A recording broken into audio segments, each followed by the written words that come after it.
અનુ, એ અનુ, લે આ તારો ડાયમંડનો સેટ. શું? અરે અરે આ સાડી સાથે બહુ જ સરસ લાગશે. મારી વાત માન.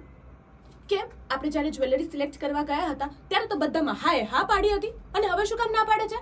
હા, ઓહો, મારો મૂડ બદલાઈ ગયો. ખબર છે મને. જો મારી વાત સાંભળ, બધા ક્યારની આપણી રાહ જોઈ રહ્યા છે. આ સેટ પહેરી લે ને, ખરેખર બહુ સરસ લાગશે. મારી વાત માન. હે ભગવાન, આ છોકરી. અનુ, મારી વાત તો. હે ભગવાન, આ છોકરીને હું શું કહું? મને લાગે છે કે આ છોકરીને મનાવવા માટે એક બીજા વ્યક્તિને મારે નોકરી પર રાખવો પડશે. અરે મામા તિથિ, મામા સાથે આવી રીતે વાત કરાય? તને બોલવામાં કઈ ભાન જ નથી પડતું.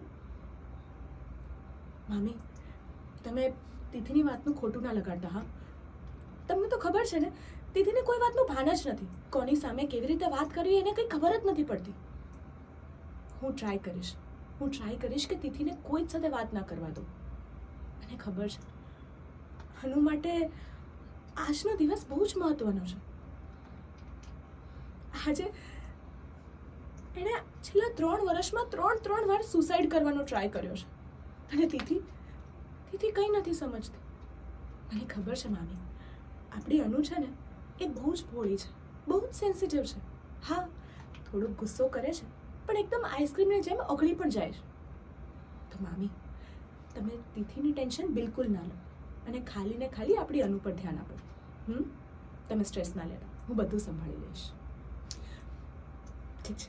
અનુ, એ અનુ, લે આ તારો ડાયમંડનો સેટ આવી ગયો. ચલ જલ્દી આવ. હે ભગવાન, આ છોકરી સાંભળતી જ નથી. અનુ!